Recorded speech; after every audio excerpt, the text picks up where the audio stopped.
This is Rich Vernadeau with the Rich Vernadeau News Network and the Rich Vernadeau Entertainment Network. And today I'm presenting to you the first episode of a new series, the Small Business 101, hints, tips, and tricks for running and operating a small business. I've been in the bookstore business now for about 40 years. And over time that morphed into a lot of things. For a while, baseball cards, sports cards in general, football, basketball, all of that became very popular. Then the non-sports comic cards and collector cards such as Magic the Gathering, that was very, very popular.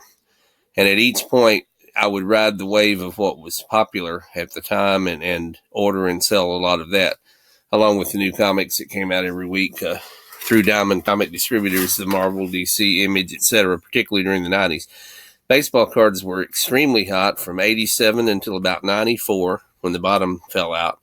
The comic book market also was very strong simultaneously from about 87 until about 94. And again, the bottom dropped out of that in 94 when Marvel decided to do their own distribution center in 95, et cetera, et cetera. Now, markets adjust, markets change, but I backed away from the new comic market and I backed away from the card market, and I went heavily at that time in the late 90s into selling online, into selling on eBay. At one point I was selling on Amazon as well.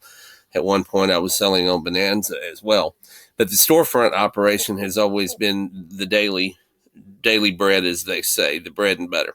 And that's what's important. First of all, you always need a place to sell out of. This means a location. Donald Trump says it. It's an age-old axiom. Location, location, location. Many savvy business owners, before they even open a business up in any town or city, will go to a building and they will do a traffic count to see the number of cars and the number of people that are going by, because traffic is vitally important. That's why stores do so well in a mall, in a major city, because of the heavy traffic. That's why restaurants along the interstate highways do well, because of the heavy traffic. Traffic. The largest flea market in the United States, Canton, Texas, one of the largest flea markets ever, has enormous traffic every month. Basically, if you're off the beaten path, it's much more difficult. You have to build clientele over a period of time. But if you're on a major thoroughfare, a major highway, a major intersection, or even in a heavily trafficked area of a city, one of the main drags, one of the main streets, as they say, you'll tend to do much, much better business. Overhead's very, very important. Keeping your overhead as low as possible is important. This, of course, means you've got to watch the rent. It's always preferable, when possible, to purchase and own your own building. That's not commercially viable for many, many people because of the expense involved in that, particularly depending upon the city that you're in and what the real estate market is there. So we'll set that aside. Now let's concentrate on the nuts and bolts of the business. An older man who has been in the hardware business for 60 years, ever since he was a kid, taught me some things when I was a kid, when I was first starting out in the bookstore business.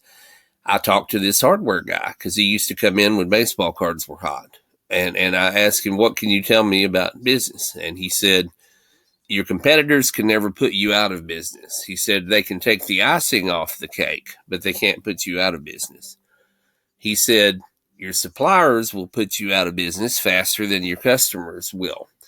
And by this, he meant you need to always keep your suppliers paid. You need to always keep your product in stock, because if you run out of product, then you don't have the product to sell. People come in asking for something and you don't have it, you miss the sell. I learned that one real quickly when the baseball cards began to get super hot. And I would order the plastic pages that you put in the notebooks at the time, where people were putting their cards, their baseball and football and basketball cards, they were putting them into these plastic sheets in notebooks. And I would keep the sheets in stock. One time I ran out of the sheets, and I had a number of people come in wanting the sheets. I didn't have it. Where'd they go? Across town to the other baseball card shop at the time, and they bought the plastic sheets there. So you always risk somebody going somewhere else to buy something. You risk losing a customer, at least on a temporary basis, or at least for that sale, whenever you run out of something and don't have the product. So one of the things this man told me, never run out of anything. So remember that. Keep your suppliers paid, never run out of anything.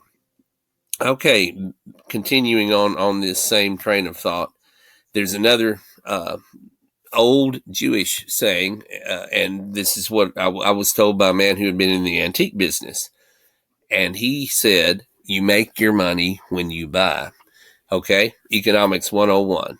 If you buy a product at a low price and then you sell it, high for your markup, you're going to make some money. If you pay too much for the product to begin with, you can make very little money. So one of the things you want to try to do in whatever business you're in is always source the best price for your product. If you're in antiquing, a lot of antique people go around to estate sales and yard sales to find furniture that they can then flip, that they can take to their antique store and sell.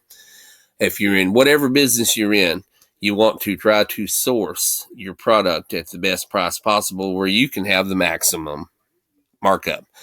This is called maximizing your profits. Okay, that is session 1 of Small Business 101. In episode 2, I will touch on other points. But this was to get you started. This is to give you a few general basics. And this has been Rich Vernadeau with the Rich Vernadeau News and Entertainment Network. Thank you.